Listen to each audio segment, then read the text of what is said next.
Everyone, you're with Noor here, and in this video, we're going to be going over how to expose the yes men in your company. Now, if you've not had the displeasure of meeting me yet, my name is Noor. I used to run the operations for an 8-figure info company called Imperium Acquisitions, and in the past 4 years during my time there, I had the privilege of working with more than 4,000 coaches, consultants, course sellers, and marketing agencies across various verticals. And on this channel here, I basically share my lessons learned through running the operations to ultimately help other 6 to 7 figure coaches and consultants streamline their operations so that they can actually run their business without chaos.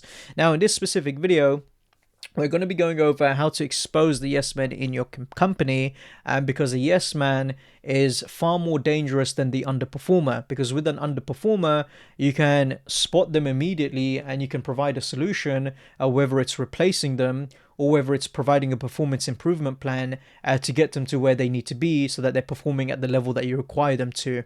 Whereas with a yes man, it will be hard for you to actually spot this, because depending on your social calibration and the level of soft skills that you actually have, and also your personal ego, you may not be able to actually spot the yes man in question, and therefore you'll have a Trojan liar in your organization that agrees with anything and everything that you say, which can then blind your level of judgment that you have. Now, let me paint a picture for you so that you gauge as to when this would start happening and how these people end up in your company to begin with, right? So when you actually start to scale your business up aggressively, you get to a point where it's typically around 200k to 300k a month, where you should be at a point where you got a decent sized team, and then within that team you should be giving a decent sized pay to some team members depending on position, okay? And what tends to happen is that you also naturally would lose proximity to your team members, because when you're at 0 to 30k a month, and then even 0 to 100k a month, to be honest, you're with your early founding team members, whether it's like a setter, closer, your first operations manager, your CSM, whatever it may be, you'll be quite close with them, and therefore you'll have a pulse of everything going on. They'll be happy to challenge you because you guys have that tight knit relationship. When you get to the 200 to 300k a month mark, it's quite interesting, because this is where your team size would expand to the point where you lose proximity, but at the same time you get more volume in terms of hires across different departments. And then what would end up happening is that in some cases, or even I should say in most cases, you're going to get some team members, right, that are just essentially, I'm marking them as red dots here, but they are just here in the company just saying anything and everything that you want to hear in order to retain a paycheck.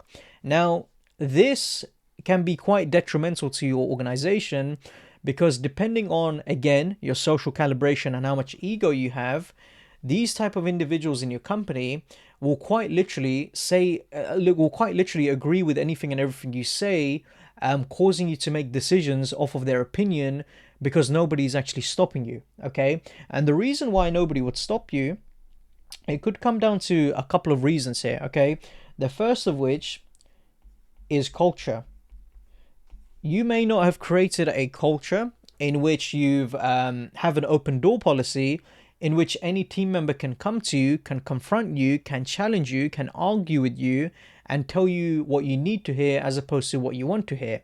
And if you've not culminated this culture and you've designed a workplace from a place of fear and authoritarianness, in which you're the top dog, you're the top boss, and whatever it may be, you're naturally going to have team members which basically just reside to not saying anything, okay? So then you've got all of these yes men across your organization that's just going to sit there idle and ultimately do nothing, okay? So culture is a big part, because essentially you are teaching them, whether it's directly or indirectly, in this case it's typically indirectly, right, to not challenge you. And therefore what would happen is that you now have team members that are probably afraid of telling you what you need to hear. Now, this is a big problem, because number one, if you ask for their opinion, they'll typically just agree with whatever you got to say, because the culture has been designed in a way in which that, their voice isn't heard. So they, of course, they're just going to say, yeah, yeah, yeah, that looks good, that's fine. It's the same equivalent of if you see someone and you say, hey, how's it going, you all right? They'll just say, yeah, I'm all right, how are you? They're not actually all right. We've just been trained as humans for that to be our first response. If you shift the question from are you alright to are you happy, you'll notice a pause within them and they go, you know what, I'm actually not happy, okay? And that is a completely different reaction to are you alright? It's the same sort of principle here, where what I'm trying to highlight is that, when you create that culture in which there's no conflict, there's no, ability for team members to challenge without consequence, right? And they're operating from a place of fear, they're never going to confront you. And what would happen when they don't confront you is that you're just going to, spin up ideas that are dog shit, but you think it's hot shit because nobody's actually challenged you, okay? So culture plays a big part here. The second reason why this actually happens in terms of how yes men are culminated is actually just through hiring, okay? Now, when you're actually hiring people, one of the things that you want to look for is their soft skills, but more so how they are from a communication standpoint. Are they someone that thrives off of conflict, arguments? And I know these are negative labels, but on the leadership level, these are things you want in someone because they're not afraid to tell you how it is. Okay, in my previous role, I always not always, that makes things sound bad, but more often than not, I was disagreeing with the founders at hand because I was looking out for their best interest. That means whenever they bought an idea that I thought was hogwash, I'd very explicitly let it be known. But guess what? I didn't position it in a way where, I'm just saying it's dog shit and that's that. No, I said it's dog shit and gave sufficient reasoning as to why it is, and then I gave alternative solutions, okay? It's the 1-3-1 approach where, I'll say, this is why it's a problem. These are 3 solutions. This is the one that I'd recommend. I'd advise you not do this, okay? And therefore, it was very constructive criticism and the conflict had purpose, okay? And that conflict is what allowed us to go from 100k a month all the way to 700k a month within the space of 4 years. I'd actually argue we hit 700k a month cash within less than 3 years, actually. So that is not off of the back of myself being a yes man or any other key team members being a yes man. That is the case of being able to have an open dialogue and actually argue with intention in mind. I'm not arguing for the sake of arguing. I'm arguing and conflicting with a goal in mind because we were all bought into the goal in hitting firstly 1 million a month, then 3 million a month down the line. And that was the mission. And me as a key team member, I don't get paid to be a yes man, okay? You pay me to tell you what you need to hear. And even right at this moment in time, with my advisory and fractional clients, I can very much easily, sleep in bed all day and just tell people what they want to hear on Slack. But it's the complete opposite. I will challenge you and let you know what you need to hear, regardless of how you feel, because I simply care for you. Okay, that's essentially the type of person you want to hire, and this is why when you're actually hiring, you always want to look at the type of team members you're bringing on board, because naturally, right, if you're bringing on a team member that's a lot more potentially introverted, soft-spoken, they're naturally more reserved from a communication standpoint. That's not a bad thing, by the way, but you need to recognize that if you're bringing in this type of team member, if the culture isn't in alignment with like an open door policy, what's going to happen is that these type of team members, they're going to surrender to simply not telling you what you need to hear, okay? Which is a big problem. You want to create an environment and a culture partnered with team members who aren't afraid to stand up to you, okay? You should be intimidated because that's when you got good people around you stopping you from doing, some stupidness in your organization. Now, the third reason as to why yes men culminate is money, okay? Big money. Now, in some companies that I've spoken to, and even I've audited various P&Ls and whatnot, I'd look at some of the people getting paid what they're getting paid, and I'd liaise with the founder to gauge what they actually do and how they actually operate with the founder. And it blows my mind that there's certain people out there getting paid what they're getting paid to do what they're doing, and the founder's just accepting of it. Okay, and the reason why the team members here in question don't say anything and they reside to being a yes man, well, guess why? They're getting paid big bucks. I'm talking big dollars, right? Without having to do much. Okay, like I've had someone in my network a while back where they had a team member in question and they were paying out like multiple five figures a month. And when we actually, looked at the task list just mainly consisted of VA work. I'm like, what are we doing here? Like literally, we're burning a hole in our pocket. So this is an example because now when you make the mistake of paying out big money to a team member, which, isn't necessarily worth that money, not due to a lack of their ability, but because of what they're currently doing on paper, you need to look at it through their lens, okay? They are now working a shit hot job because they probably like what they do. And if they don't, they're working for shit hot money. And then depending on the size of your company, they're getting shit hot clout. Because now they've got the reputation that they can carry through a name. And they're just working for a shit hot company where, they're here and they enjoy just working for you guys, right? And so you need to look at it through their lens, because when you actually look at it through their lens, right, of course they're not gonna conflict with you, man. They're getting paid big juicy bucks. So what's gonna happen when you actually propose some new ideas that to you sound like hot shit, but in reality it's actually dog shit? This person here, who's in dreamland, by the way, they're just gonna say, yep, that is fantastic, boss, that is amazing, great stuff there, boss, etc., etc. So these are three sorts of points of failure here that I've typically seen across various companies, which cause yes men to be breeded. Okay, and the biggest one, honestly, it usually starts off with culture, but then in some cases it's the money as well. Because again, guys, you need to understand that for most of you, you may have a vision and whatnot, but human beings are extremely selfish, okay? They are there for one thing and one thing only, and that is cash money. Now, I'll even speak from personal experience. In the previous company I was at, Imperium, that company is my baby, okay? I spent 6 years in that ecosystem, 2 years as their client, and then 4 years as the operations manager, that's head of operations. And to this day, I keep up to date with what's going on because I love it. It's my baby. I've got a lot of history with it, okay?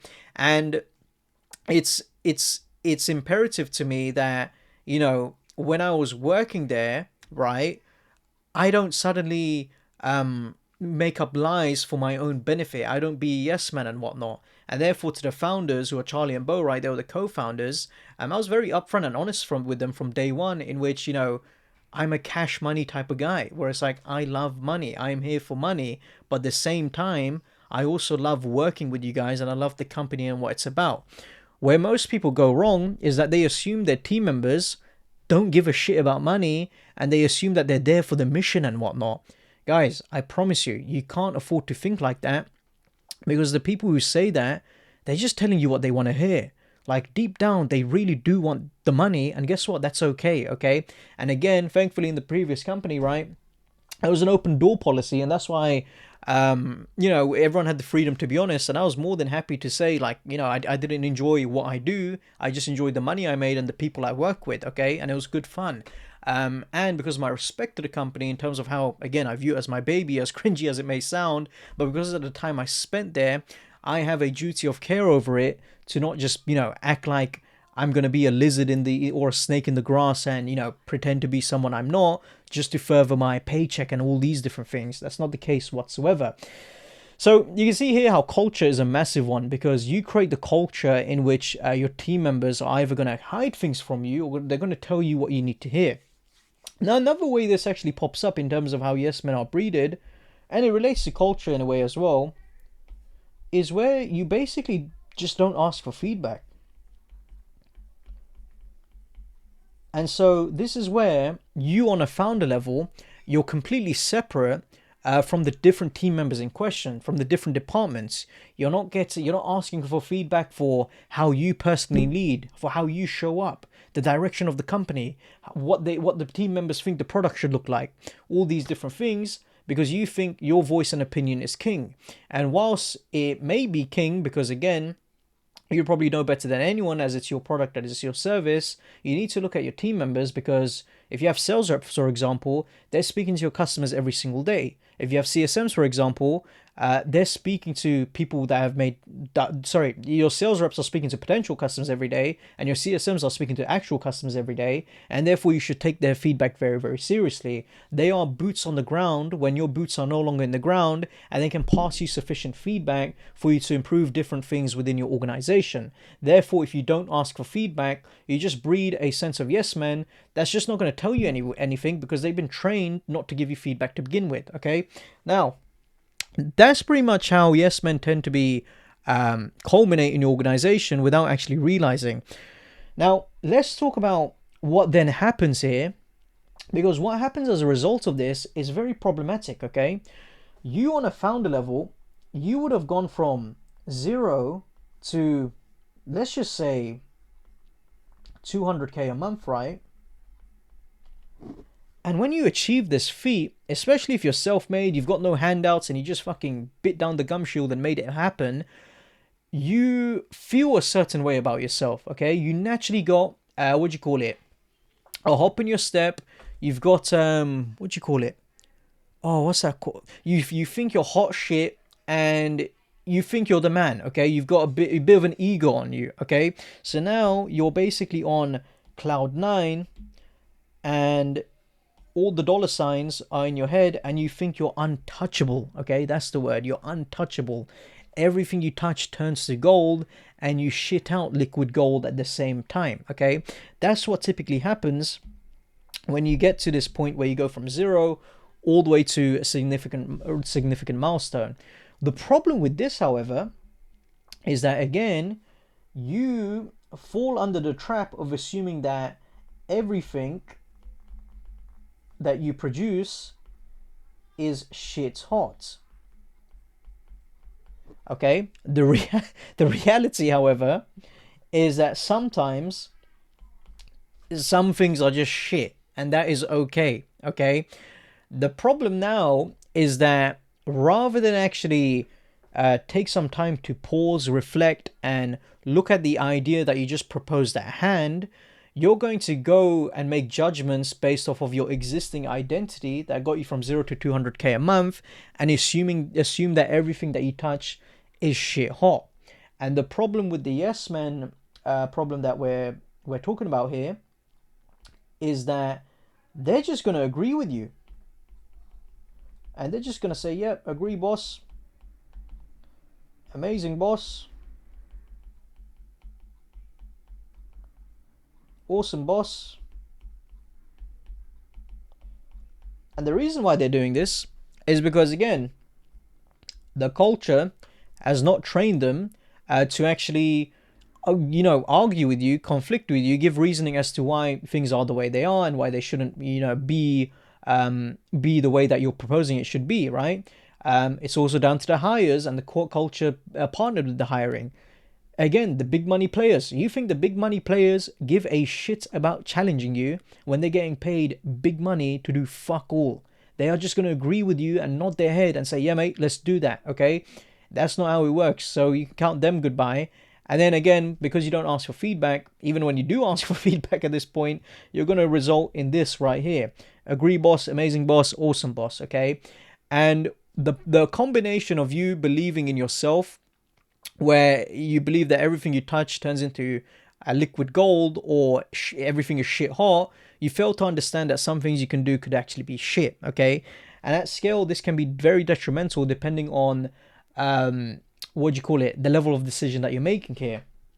Maybe it could be a product change. Maybe it could be ICP change. Maybe it could be an offer change. Okay, maybe it could be a marketing change.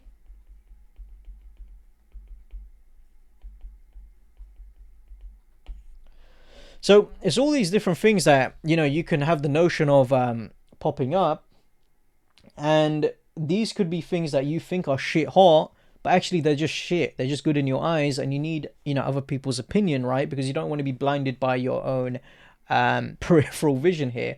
Now, because on a founder level, and again, I've worked with loads of founders, you all have tunnel vision, and I highly respect it. You're like those horses with race binders, and you can't see left or right. You just go zoom, okay? But sometimes you need to take those binders off and look around you for external opinions to prevent you from getting into a car crash.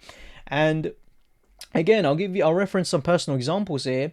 In the past 4 years, right, at Imperium, there was loads of discussions about, you know, changing the products a certain way, the ICP change, offer change, okay, marketing change. For me specifically and personally, I used to always argue with things to do with the offer change and marketing change because I was never a fan of our guarantees, okay? It brought in the worst possible leads, and when it came to the actual guarantees, there was always a bit of a hassle on the back end with a couple of clients. Now, I say a couple of clients because it felt heavier than it was, as I was the one leading account recovery and fulfillment at the time. But again, I made my case be known. But guess what? It was appreciated, okay? Because of the fact that I wasn't being a yes man and simply agreeing to any offer change or any marketing change that was proposed, and a healthy dialogue was had, there was a lot of respect and mutual respect given between all parties. Now, I make it sound quite intense, and, you know, some calls they did get intense. But guess what? After that call, it was just thank yous. It's like, hey, thanks so much for the discussion. I appreciate you, you know, saying what you got to say. We can always count on you to tell the truth and whatnot, okay? That's how it should be, guys, and that's how you should be with your team members, okay? And I remember a personal story at Imperium where, you know, Charlie and Bo, they were looking for feedback. By the time they got to me, I was the only one that criticized them, okay, from what they said. I remember Charlie just pausing on the call, and he quite literally said, you know what? You're the first one that's actually said something bad about us, Noel, and I just want to say thank you for that. And then Bo echoed the same sentiments, and at first they felt stunned, but I think they were stunned because they were so used to everyone else just saying, yeah, all's good, blah, blah, blah, okay? For me, in my role specifically, because I had a leadership role and I worked in close proximity with them, I had significant feedback to give them, and they took it very well, okay? And they appreciated it. And that's exactly how you should be as well, because guess what happens after that? You get to argue your way and have healthy conflict all the way to the top, okay? If you're just nodding your head and smiling and agreeing, and you want these people to just do that, you're not going to get anywhere, okay? You're just going to you're going to get yourself to bloody Disneyland, right? Where the fucking Mickey Mouses and Minnie Mouses and all this shit, it's not even real. You're in La La Land, okay? We're trying to bring shit to reality here. So, this is essentially what would happen, right? Where, again, just to summarize this segment here, you believe from an identity standpoint that everything you do is shit hot, when in reality, some things that you do is shit. And then partnered with your team members where you may not have ever asked for feedback, or the culture has been designed in a way they can't actually challenge you, they're just going to agree with everything that you actually say, okay? And this could be quite detrimental because depending on the decision that you're going to make, you may you may do something blindly, right? And nobody's stopping you or challenging you, and it could be very significant, okay? And it could have a negative impact, because the things I've just prescribed here, for example, when it comes to product change, ICP, offer change, marketing change, these aren't sort of, you know, minimal changes. These can be very, very significant. That's why it's important for you to have healthy conflict, okay? And it's very good to have. Now, in terms of actually, you know, what to do moving forward and how to actually expose the yes men in your company, it's very simple here, and this is what I would reference as to do. And this is where we would apply a shit test. Now, a shit test is ultimately a mechanism from the dating world in which the counterpart is given a test that they either pass or fail, and they can then proceed to the next stage. So what typically happens, right, is, let's just say, you're speaking with a girl and you're getting to know the girl and blah blah blah, and they all of a sudden they give you a shit test, which is quite confrontational. It's not rude or anything, but the test in question actually puts you in a bit of a binder, because if you answer it wrong, right, it can basically, void and cancel the interaction relationship altogether. But what the shit test is doing is basically is exposing your integrity, morals, and your standing as a man. Now, what many men tend to do when they receive this shit test, because they are driven from a place of lust and sex and all this nonsense, right? They will agree with anything that a woman tells them, and by agreeing to what the woman tells them, they assume that they can then get closer to what they want, when in reality they get further apart from the woman because they just failed the shit test in question. And failing that shit test exposes them as a yes man in the world of dating, and as a man that can't stand on their own opinion and on their own 2 feet. So we can apply the same thinking and thought process in our world here when it comes to business and your team members, by simply giving a shit test to your team members in the company, okay? And this is where you would intentionally propose a dog shit idea, okay? Now, the key here, you want to do this in 2 levels. You want to do this in extremely shit, but then you also want to do it in a way where it's not extremely shit to the point where someone will obviously tell you we can't do that, right? Because it's that shit, right, that everyone will tell you it's shit. You want to find a sweet spot where it's someone shit. Now, one thing I would say is, if you propose an extremely shit idea and people still agree with you and say yes, you have a massive fucking problem in your company and you need to fix that immediately, okay? Because if it's an extremely dog shit idea, people should be able to, just pull you to the side and tell you what's what. An extremely shit idea could be, it could quite literally be you having a you suddenly turning the product upside down or something. You removing everything from the product, or you cutting off certain ICPs because you want to simplify things, when in reality you just want less work. Just think of something dog shit. Think of something that would actually be unethical and immoral, actually, because by doing this you'll gauge, like, the severity of the situation at hand in terms of who's the yes man, who's not the yes man, okay? Then the second one is pretty much the somewhat shit, sorry. And this is where we're trying to find the sweet spot of dog shit idea, where, when it comes to extremely shit, it's like the equivalent of you being on the ledge and you're about to jump, then someone drags you off. Whereas somewhat shit, this is where the sweet spot, where it's like, it's shit and people should challenge it, but they get away with saying, oh yeah, that's a good idea, boss, and you don't think anything of it, okay?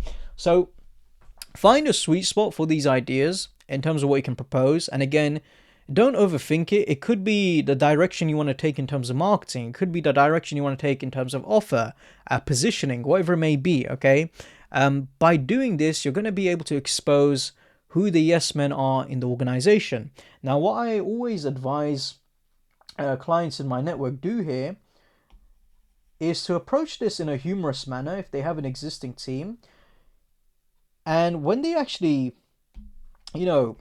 pitch this, dog shit idea, gauge the reactions of the room, see the seriousness and severity of the situation, and just simply play it chill and say, guys, come on, haha.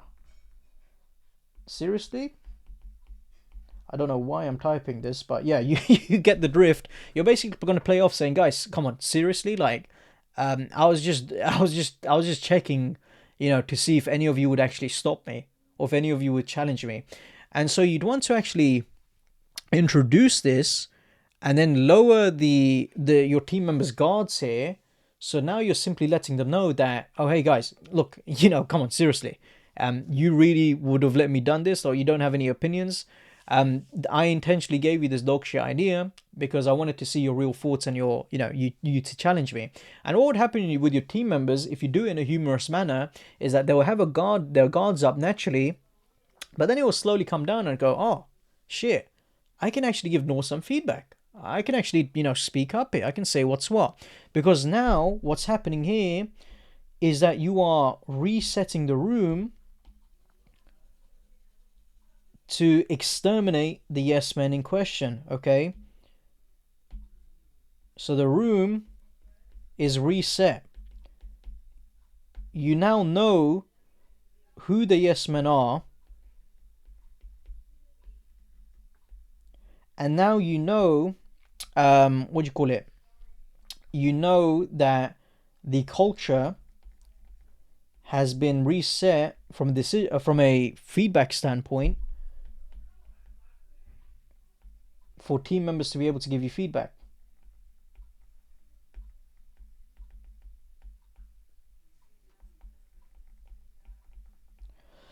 So this is a great exercise to do, and it honestly doesn't take that much, because now what would happen here is that you're just you're proposing a shit idea on purpose. You're seeing who says what, and you're resetting the room by, making a joke and saying, hey guys, I just wanted to see who would challenge me here. And I also want to let it be known that, look, I value conflict. I value arguments. I want you guys to bring things to the table because in some cases you know better than me, etc., etc.